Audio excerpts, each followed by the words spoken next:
Quando esquecer, lembre-se, ainda sou eu.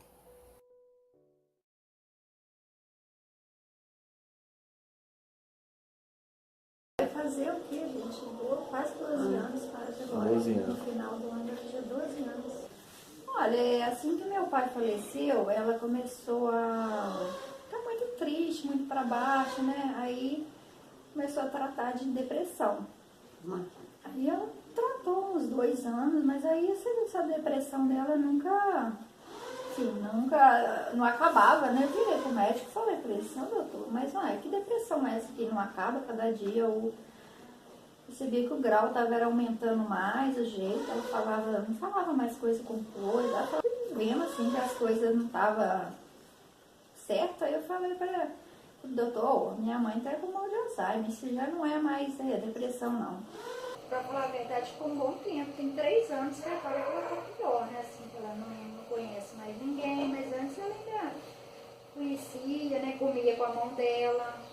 Hoje ela depende de tudo, a gente já dava banho, ajudava, mas ela ainda comia com a mão. Hoje, depois de 3 anos pra cá, a gente depende de tudo, né? Tudo você tem que pôr na mão, na boca, dar banho, usa fralda direto, né? Antes era só à noite, ela ainda ia no banheiro, agora ela sabe mais, né? Porque é o banheiro.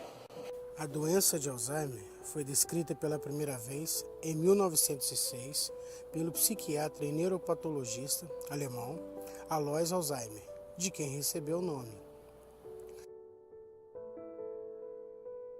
A doença é geralmente diagnosticada em pessoas com idade superior a 65 anos, embora possa ocorrer mais cedo. O sintoma inicial da doença é caracterizado pela perda progressiva da memória recente. Com a evolução da patologia, outras alterações ocorrem na memória e na cognição, entre elas as deficiências de linguagem e nas funções visoespaciais. 4 medicamentos são aprovados pela FDA, Food and Drug Administration, órgão norte-americano que regula medicamentos para tratamentos da doença de Alzheimer. Donepezila, rivastigmina e galantamina são usados para tratar doença de Alzheimer em estágio moderado. Memantina é usado para tratar a doença em estágio moderado a severo. Esses medicamentos funcionam regulando neurotransmissores e podem ajudar a manter o raciocínio, memória e capacidade de fala. Olha, a menina vem aqui, a médica eu dispenso, sempre dispenso, eu mesmo sou a médica da minha mãe hoje. Entre aspas, né? Em muitas ela... coisas assim, por exemplo, ela caiu, eu tinha que levar lá, ou chamar alguém para tirar os pontos, eu mesmo pego e tiro, tem muitas coisinhas que Bom, ela arrancou sozinha, né? Eu até... Entretanto, os medicamentos não alteram o processo por trás da doença e podem ajudar somente por alguns meses a alguns anos. Então, antes eu trabalhava, né?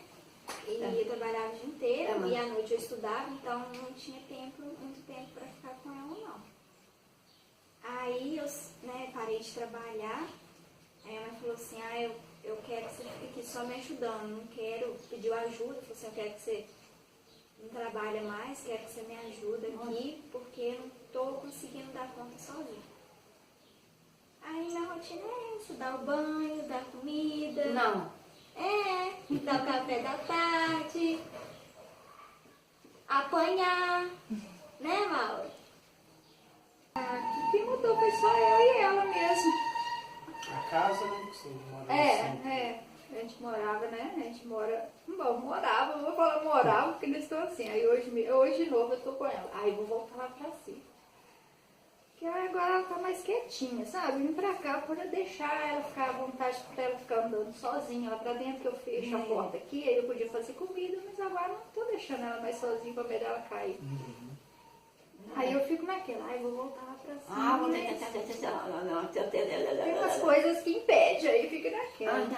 Eu fico com saudade da minha casa também. tudo é minha, mas assim, diferente, né? A gente acostumou. Mas já vai fazer o quê? 1 ano e meio que eu tô aqui embaixo. Já vai fazer 1 ano e meio. Gente, veio. No Brasil, estima-se por volta de 1.200.000 pessoas. A estimativa é de que esse número dobre até 2030, segundo a Associação Brasileira de Alzheimer. Em 2030, estima-se 65,7 milhões. E em 2050, 115,4 milhões de pessoas, sendo 2/3 deles em países em desenvolvimento. Meu nome é Thiago Daniel, sou neurologista e eu vim falar um pouquinho para vocês sobre as demências. Em particular, a demência de Alzheimer, que é a principal representante das demências do tipo degenerativo. A demência do tipo Alzheimer é uma demência que se inicia por volta dos 65 anos de idade e a cada década de vida essa porcentagem aumenta em muito a incidência e prevalência dessa patologia.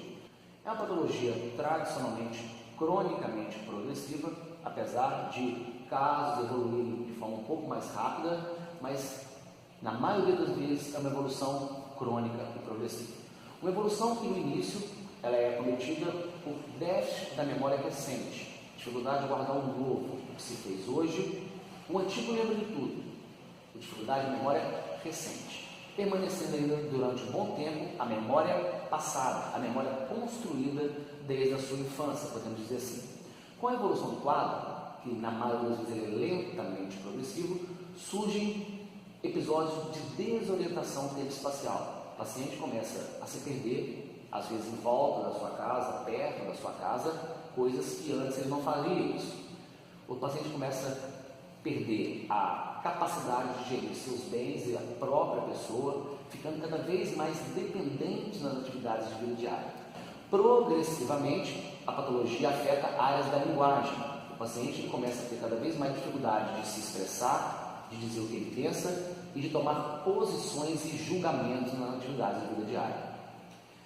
Bom, é uma patologia, por enquanto, sem tratamento que reverta a evolução da doença. Hoje existem ferramentas essas baseadas em avaliações neuropsicológicas, testes de rastreio, em que a gente utiliza muito comumente o exame do estado mental, para tentar delinear se esse paciente pode estar numa fase chamada transtorno cognitivo leve, que é uma fase que antecede a doença de Alzheimer, em que ele tem perda de memórias leves, recentes, mas continua ainda independente das suas atividades diárias, ou se esse paciente já está dentro da fase da demência de Alzheimer, na fase leve, né? Se apoia ao exame de estado mental, avaliações neuropsicológicas, avaliações essas que são de extrema importância para delinear se essa fase da doença é uma fase leve, moderada ou avançada.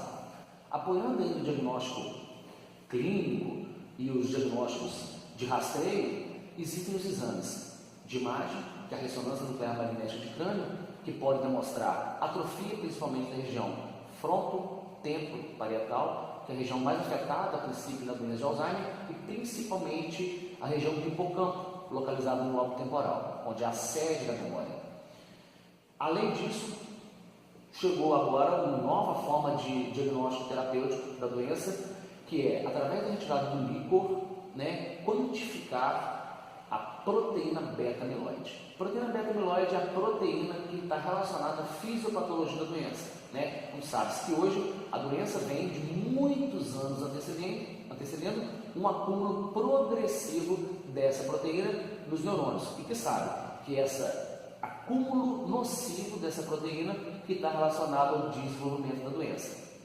Com isso, através dessa última ferramenta diagnóstica, hoje as pesquisas são voltadas para desenvolver medicamentos que conseguem impedir o acúmulo dessa proteína. A Organização Mundial da Saúde prevê que até 2050 o número de casos aumente em até 500% em toda a América Latina. Em relação à abrangência do Alzheimer pelo mundo, o número de pacientes é estimado em 35,6 milhões. Olá a todos, eu estou aqui hoje para falar um pouco sobre a doença de Alzheimer, principalmente para falar sobre aspectos associados aos fatores de risco que podem desencadear o desenvolvimento do Alzheimer e como a gente trabalha, como a gente enxerga a prevenção e a promoção para o desenvolvimento dessa condição. Então, como todo mundo já sabe, o Alzheimer é uma condição crônica, né, neurodegenerativa, ela comete áreas específicas do cérebro, tá? Mais comum em idosos, idade mais avançada, mas algumas pessoas podem ser cometidas por quadros de forma mais precoce e geralmente um pouco mais raro. Mas o que os estudos têm demonstrado, né, principalmente nos últimos anos, com as pesquisas na epigenética, é que como a gente conduz o nosso estilo de vida vai influenciar se a gente realmente vai desenvolver ou não o Alzheimer. Então, pois bem, o que se sabe hoje em dia é que o Alzheimer está associado a processos inflamatórios, ao estresse oxidativo, que pode estar associado a diversos fatores que envolvem o nosso estilo de vida. Um deles, talvez um dos mais importantes, a alimentação. Então, tem estudos que demonstram que os hábitos alimentares podem funcionar como uma forma de promover a condição, bem como uma forma de retardar ou prevenir o desenvolvimento dessa condição. Tá? Então, por exemplo, se a gente observar no tratamento do Alzheimer, é muito indicado a suplementação de ômega 3, né? Principalmente num composto chamado de DHA, que é um tipo de ômega 3. Então, se o indivíduo ingere esse composto ao longo da sua vida, se isso faz parte da sua dieta, então, de certa forma, estaria contribuindo para a prevenção de Alzheimer.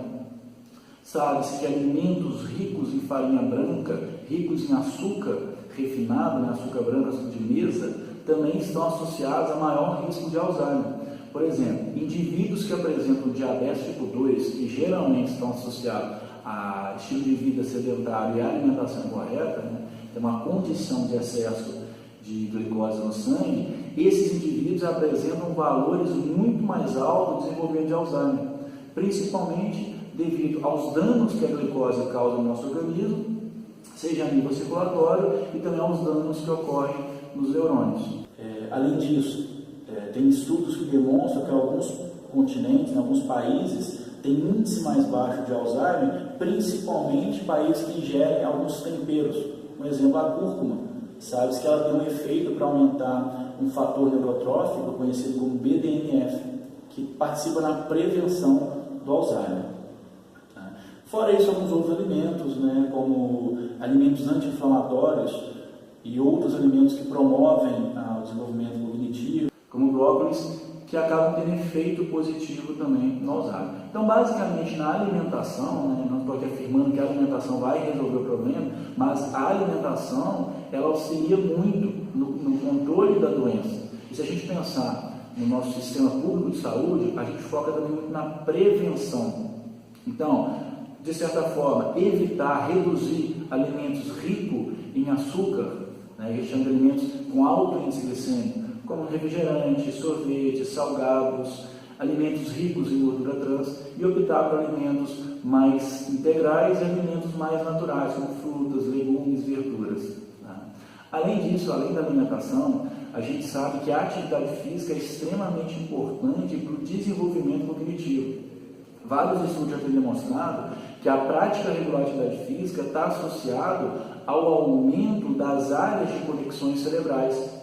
A atividade física ela induz a produção de uma substância chamada de BDNF, que é um fator neurotrófico, que promove o desenvolvimento das sinapses, auxilia no estado de bem-humor, auxilia na melhora do humor, no controle da ansiedade, auxilia na depressão, auxilia na memória, na nossa capacidade de atenção, concentração e na sensação de bem-estar. Então, a atividade física ela entra tanto na prevenção de desenvolvimento de Alzheimer, né? Tem dados que mostram que indivíduos que são mais ativos fisicamente têm menor incidência de desenvolvimento de Alzheimer. Além disso, um fator que hoje em dia tem sido associado a várias doenças crônicas é o controle do estresse, que talvez seja um dos fatores mais poderosos na promoção de várias condições, como diabetes, como obesidade, como hipertensão, como síndrome metabólica, e um fator que pode contribuir para o desenvolvimento do Alzheimer. Sabe que o estresse gera alterações físicas generalizadas, reduz o nosso sistema imunológico, aumenta os nossos processos inflamatórios, né? Então, se a gente entender que o estresse crônico causa essa degeneração do hipocampo, a gente entende que o indivíduo que já tem uma predisposição genética para o desenvolvimento de Alzheimer poderia contribuir dessa forma para o desenvolvimento da doença. Se fala muito também do que a gente chama de reserva cognitiva, né? A gente ouve muito falar, uma forma de prevenir o Alzheimer é fazer palavras cruzadas, né? Então vamos fazer várias palavras cruzadas e isso previne Alzheimer. Na verdade, o que a literatura aponta hoje em dia não é bem fazer palavras cruzadas, mas é principalmente aprender coisas novas, desenvolver o aspecto cognitivo, ler mais, estudar mais, e não só estudar, aprender diversas coisas, aprender a realizar uma atividade física, tocar um instrumento musical, outra língua, aprender a costurar, cozinhar, e quanto mais a gente aprender, maior vai ser a nossa reserva cognitiva. Temos os seguintes estágios da população que desenvolveram a doença: África, 2,2%, América do Norte, 6,4%, América do Sul, 7,1%, Ásia, 5,5% e Europa, 9%. A cada 2 pessoas com a doença, apenas uma sabe que a tem. E hoje é só vocês duas que tomam conta dela? Praticamente. E o resto da família?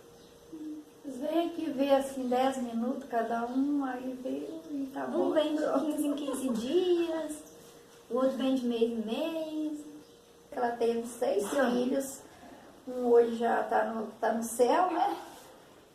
Ele faleceu tem 9 meses, mas assim, eu tenho certeza que eu acho que se todo mundo fizesse pelo menos um pouquinho do que eu faço, as coisas seriam mais fáceis, né? Mas ninguém pensa do mesmo jeito. Não sei, eu pergunto às vezes pra mim mesmo, será que não sei o que eles têm na cabeça? Mas, igual ela me chama muito assim, ela não me chama do meu nome, mas ela me chama dos nomes dos irmãos, ela me chama do filho dela, o caçula, que eles falam que é muito puxa-saco, o Braizinho.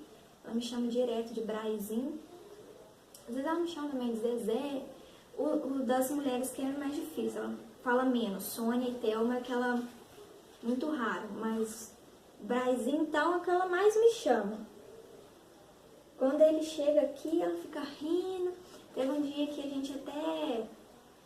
Eu não lembro o que foi que a minha tia falou dele, e aí ela defendeu ele, a gente até riu, porque a gente achou bem engraçado que ela defendeu ele, sabe? Falou, não é isso não, ele não é isso não. Nós estávamos brincando e aí ela defendeu, a gente achou até assim, tem hora que fala umas coisas, né, que...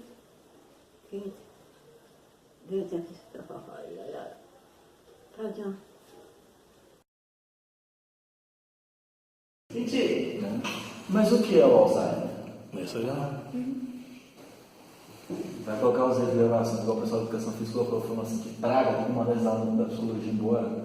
Principalmente essa frase. Fala pra ele que você mais gosta de mamar. Cala a boca, papai. Essa foi boa, tá vendo? Não conta pra eles não, que você mama não, viu?